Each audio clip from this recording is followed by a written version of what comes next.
ಆತ್ಮೀಯ ವಿದ್ಯಾರ್ಥಿಗಳೇ, ಕಳೆದ ತರಗತಿಯಲ್ಲಿ ಮೊದಲನೇ ಕರ್ನಾಟಿಕ್ ಯುದ್ಧವನ್ನು ನಾವು ಚರ್ಚೆ ಮಾಡಿದ್ವಿ. ಇಂದಿನ ತರಗತಿಯಲ್ಲಿ ಎರಡನೇ ಕರ್ನಾಟಕ ಯುದ್ಧದ ಬಗ್ಗೆ ಚರ್ಚೆಯನ್ನು ಮಾಡೋಣ. ಮೊದಲನೇದಾಗಿ ನನ್ನ ಹೆಸರು ಬಸವರಾಜ AS, ಸಹಾಯಕ ಪ್ರಾಧ್ಯಾಪಕ, ಸರ್ಕಾರಿ ಪ್ರಥಮ ದರ್ಜೆ ಕಾಲೇಜ್, ತೆಕ್ಕಲಕೋಟೆ, ಬಳ್ಳಾರಿ ಜಿಲ್ಲಾ.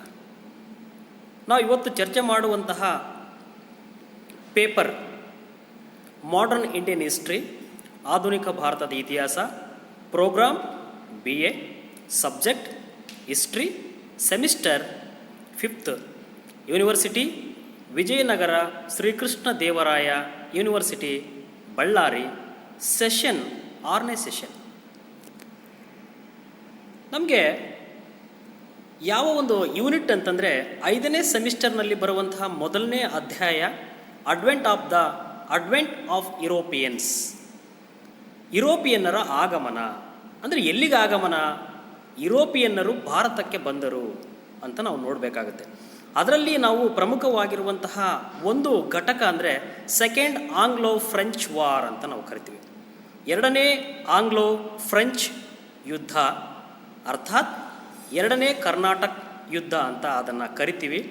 ಎಲ್ಲಿಂದ ಎಲ್ಲಿವರೆಗೆ ಅಂದರೆ 1749ರಿಂದ 1754ರವರೆಗೆ ಸುಮಾರು 5 ವರ್ಷಗಳ ಕಾಲ ಇದು ಭಾರತದ, ವಿಶೇಷವಾಗಿ ದಕ್ಷಿಣ ಭಾರತದಲ್ಲಿ ಸ್ಥಳೀಯ ರಾಜರ ಜೊತೆಗೆ ಫ್ರೆಂಚರು ಮತ್ತು ಇಂಗ್ಲೀಷರು ಈ ಯುದ್ಧಗಳನ್ನು ತಮ್ಮ ಅಧಿಕಾರದ ಸ್ಥಾಪನೆಗೋಸ್ಕರ ಮಾಡುವಂಥ ಕೆಲಸವನ್ನು ನಿರ್ಮಾಣ ಆಗುತ್ತೆ.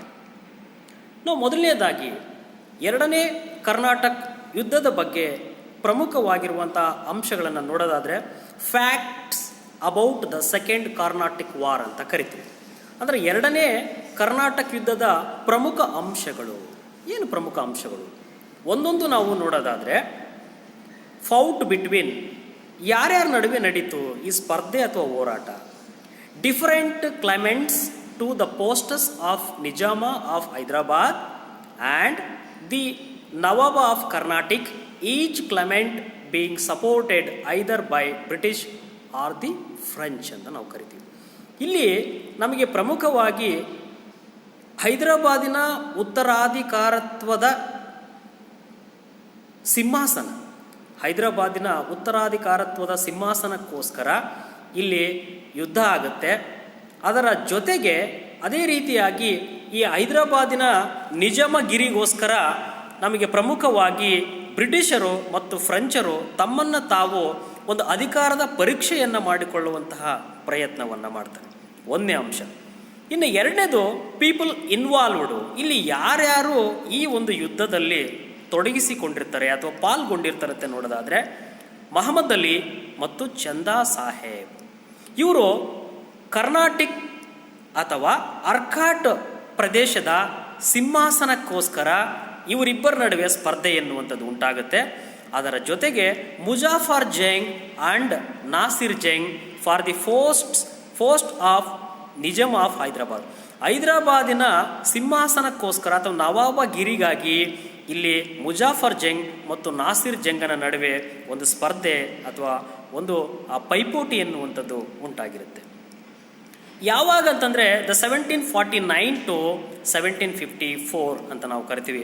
1749ರಿಂದ 1754ರ ಅವಧಿಯ ಒಳಗಡೆ ಎರಡನೇ ಕರ್ನಾಟಕ ಯುದ್ಧ ಎನ್ನುವಂಥದ್ದು ನಡೀತಾ ಹೋಗುತ್ತೆ.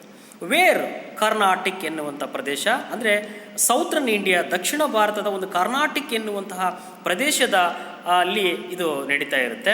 ರಿಸಲ್ಟ್ ಏನಾಗಿತ್ತು?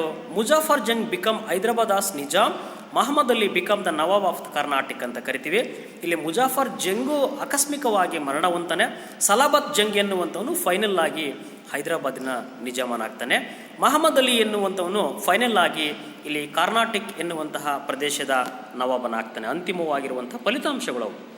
ಇನ್ನು ನಾವು event of second Anglo French Carnatic war ಅಂದರೆ ಇಲ್ಲಿ ಪ್ರಮುಖ ಎರಡನೇ ಕರ್ನಾಟಕ ಯುದ್ಧದ ಘಟನೆಗಳು ಅಂತ ನಾವು ನೋಡೋದಾದರೆ, ಒಂದನೇ ಅಂಶ the Nizam of Hyderabad Asaf Jah dead in 1748, starting a power struggle between his grandson Muzaffar Jang and his son Nasir Jang. ನೋಡ್ರಿ, 1748ರಲ್ಲಿ ಹೈದರಾಬಾದ್ ಎನ್ನುವಂತಹ ಸ್ವತಂತ್ರವಾಗಿರುವಂಥ ರಾಜ್ಯವನ್ನು ಕಟ್ಟಿರುವ ಇಲ್ಲಿ ನಿಜಾಮುಲ್ ಮುಲ್ಕ್ ಅರ್ಥಾತ್ ಅಸಫ್ ಜಾ ಎನ್ನುವಂಥವನು ಸತ್ತೋಗ್ತಾನೆ. ಸತ್ತೋದ ತಕ್ಷಣದಿಂದಲೇ ಆ ಒಂದು ಹೈದರಾಬಾದಿನ ನವಾಬಗಿರಿಗಾಗಿ ಪ್ರಮುಖವಾಗಿ ಆತನ ಮಗನಾಗಿರುವಂಥ ನಾಸಿರ್ ಜಂಗ್ ಮತ್ತು ಆ ಒಂದು ಅಸಫ್ ಜಾನ ಮಗನಾಗಿರ್ತಕ್ಕಂಥ ಮುಜಾಫರ್ ಜಂಗನ ನಡುವೆ ಒಂದು ಸಿಂಹಾಸನಕ್ಕೋಸ್ಕರ ಪೈಪೋಟಿ ಎನ್ನುವಂಥದ್ದು ಇಲ್ಲಿ ಉಂಟಾಗುತ್ತೆ. ಅದೇ ರೀತಿಯಾಗಿ ಎರಡನೇ ಅಂಶವನ್ನು ನೋಡೋದಾದರೆ, Anwaruddin Khan the nawab of Carnatic supported Nasir Jang's claim to throne the Nizam. ಇಲ್ಲಿ ಅನ್ವರುದ್ದೀನ್ ಎನ್ನುವಂಥವನು ನಾಸಿರ್ ಜಂಗನ ಒಂದು ಸಹಾಯದಿಂದ ಆತನು ಇಲ್ಲಿ ತನ್ನ ಸಿಂಹಾಸನವನ್ನು ಕರ್ನಾಟಕ ಎನ್ನುವಂಥ ಪ್ರದೇಶದಲ್ಲಿ ಉಳಿಸಿಕೊಳ್ಳುವಂಥ ಪ್ರಯತ್ನವನ್ನು ಮಾಡೋದರಲ್ಲಿ ಸಾಕಾದಷ್ಟು ಅವನು ಒಂದು ಮುನ್ನುಗ್ಗುವಂಥ ಪ್ರಯತ್ನವನ್ನು ಮಾಡ್ತಾ ಇರ್ತಾನೆ. ಅದೇ ರೀತಿಯಾಗಿ this led Muzaffar Jung to the instigate war with French support against Anwaruddin called the battle of Ambur ಅಂತ ನಾವು ಕರಿತೀವಿ. ನೋಡ್ರಿ, ಇಲ್ಲಿ ಎರಡನೇ ಕರ್ನಾಟಕ ಯುದ್ಧದಲ್ಲಿ ಕರ್ನಾಟಕದ ನವಾಬನಾಗಿರ್ತಕ್ಕಂಥ ಅನ್ವರುದ್ದೀನನ್ನು ಹೇಗಾದರೂ ಮಾಡಿ ಸೋಲಿಸ್ಬೇಕಂತಂದು ಮುಜಾಫರ್ ಜಂಗ್ ಎನ್ನುವಂಥವನು ಮತ್ತು ಇಲ್ಲಿ ನಮಗೆ ಪ್ರಮುಖವಾಗಿರ್ತಕ್ಕಂಥ ಫ್ರೆಂಚರ ಗವರ್ನರ್ ಜನರಲ್ ಡೂಪ್ಲೆ ಎನ್ನುವಂಥವನು ಇವರಿಬ್ಬರು ಸಂಯುಕ್ತ ಪಡೆಯೊಂದಿಗೆ ಇಲ್ಲಿ ಅಂಬೂರ್ ಎನ್ನುವಂತಹ ಒಂದು ಕಾಳಗದಲ್ಲಿ ಅನ್ವರುದ್ದೀನನ ಮೇಲೆ ಒಂದು ಅಟ್ಯಾಕನ್ನು ಮಾಡ್ತಾರೆ. Fourth one point, Anwaruddin Khan had dead in battle of Ambur in 1749 ಅಂತ ಕರಿತೀವಿ. ಇಲ್ಲಿ ಫ್ರೆಂಚರ ಒಂದು ದಕ್ಷ ಅಧಿಕಾರಿಯಾಗಿರ್ತಕ್ಕಂತಹ ಜೋಸೆಫ್ ಡೂಪ್ಲೆ ಎನ್ನುವಂಥವನು ಹೇಗಾದರೂ ಮಾಡಿ ಅನ್ವರುದ್ದೀನನ್ನು ಸಂಪೂರ್ಣವಾಗಿ ಸೆದೆಬಡಿಬೇಕು, ಅವನನ್ನು ಹತ್ತಿಕ್ಕಬೇಕು, ಇಲ್ಲಿ ಸಂಪೂರ್ಣವಾಗಿರ್ತಕ್ಕಂಥ ಅರ್ಕಾಟಿಕ್ ಎನ್ನುವಂತಹ ಪ್ರದೇಶದಲ್ಲಿ ಇಲ್ಲಿ ಫ್ರೆಂಚರ ವಸಾಹತುಶಾಹಿಗಳನ್ನು ಕಟ್ಟಬೇಕು ಎನ್ನುವಂಥ ಗುರಿಯನ್ನು ಇಟ್ಕೊಂಡು ಒಳ್ಳೆ ಆಂಬಿಷನ್ಗಳನ್ನು ಬೆಳೆಸಿಕೊಂಡು ಅವನು ಅಂತಿಮವಾಗಿ ಚಂದಾ ಸಾಹೇಬನನ್ನು ಮತ್ತು ಮುಜಾಫರ್ ಜಂಗನನ್ನು ಈ ಇಬ್ಬರನ್ನು ಸೇರಿಸಿಕೊಂಡು ತಾನೂ ಸೇರಿಕೊಂಡು ಇಲ್ಲಿ ತ್ರಿಕೂಟವನ್ನು ರಚನೆ ಮಾಡಿಕೊಂಡು ಅನ್ವರುದ್ದೀನನ ಮೇಲೆ ದಿಢೀರಂತಂದು ಒಂದು ಎರಗುವಂಥ ಪ್ರಯತ್ನವನ್ನು ಮಾಡ್ತಾರೆ. ಪ್ರಮುಖವಾಗಿ ಇಲ್ಲಿ ನಮಗೆ 1949ರಲ್ಲಿ ಒಂದು ಯುದ್ಧ ಆಗುತ್ತೆ, ಅಂಬೂರ್ ಕಾಳಗ ಅಂತ ಆಗುತ್ತೆ. ಆ ಕಾಳಗದಲ್ಲಿ ಸಂಪೂರ್ಣವಾಗಿ ಅನ್ವರುದ್ದೀನ್ ಖಾನ್ ಎನ್ನುವಂಥವನು 3 ಪಡೆಗಳ ಎದುರಿಗೆ ಸೋತು ಜರ್ಜರಿತನಾಗಿ ಸತ್ತು ಹೋಗ್ತಾನೆ. ಈ ರೀತಿಯಾಗಿ ಅವನು ಪ್ರಾಣವನ್ನು ಕಳೆದುಕೊಂಡ ಮತ್ತು ಕರ್ನಾಟಕ ಎನ್ನುವಂತಹ ಪ್ರದೇಶದಲ್ಲಿ ಒಂದು ಪ್ರಾಮುಖ್ಯತೆಯನ್ನು ಡೂಪ್ಲೆ ಎನ್ನುವಂಥವನು ಪಡೆದುಕೊಳ್ಳುವಲ್ಲಿ ಯಶಸ್ವಿಯಾದ ಅಂತ ಕರಿತೀವಿ. ಫಿಫ್ತ್ ಒನ್ ಪಾಯಿಂಟ್, ನಾವು there was tussle for a nawabship of Carnatic between Mohammed Ali son of Anwaruddin, Chanda Sahib son in law of Dost Ali, a former nawab of Karnataka ಅಂತ ಕರಿತೀವಿ. ನೆಕ್ಸ್ಟ್ ಇದು ಏನಾಯ್ತು ಅಂತಂದರೆ, ಒಂದು ತ್ರಿಕೂಟವಾಗಿರುವಂಥ ಸ್ಪರ್ಧೆ ಉಂಟಾಗುತ್ತೆ. ಇಲ್ಲಿ ಕರ್ನಾಟಕ ಒಂದು ನವಾಬಗಿರಿಗಾಗಿ ಅನ್ವರುದ್ದೀನ್ ಖಾನ್ ಮರಣ ಹೊಂದಿದ ನಂತರದಲ್ಲಿ ಆತನ ಮಗ ಮಹಮ್ಮದ್ ಅಲಿಗೂ ಮತ್ತು ಇಲ್ಲಿ ಮೊದಲನೇದಾಗಿ ಒಂದು ಕರ್ನಾಟಕ ಪ್ರದೇಶದ ರಾಜನಾಗಿರ್ತಕ್ಕಂತಹ ಇಲ್ಲಿ ದೋಸ್ತ್ ಅಲಿಯ ಮಗನಾಗಿರ್ತಕ್ಕಂತಹ ಮಹಮ್ಮದ್ ಅಲಿ ಮತ್ತು ಅದೇ ರೀತಿಯಾಗಿ ಚಂದಾ ಸಾಹೇಬ್ ಎನ್ನುವಂಥವರು, ಒಟ್ಟಾರೆಯಾಗಿ ಇವರ ಮೂವರ ನಡುವೆ ಒಂದು ದೊಡ್ಡ ಪ್ರಮಾಣದ ಸ್ಪರ್ಧೆ ಎನ್ನುವಂಥದ್ದು ಉಂಟಾಗುತ್ತೆ.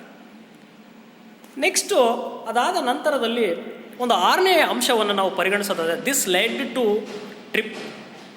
ಟ್ರಿಪ್ರೇಟೆಡ್ understanding among the various powers. This is explained in table below ಅಂತ ಕರಿತೀವಿ.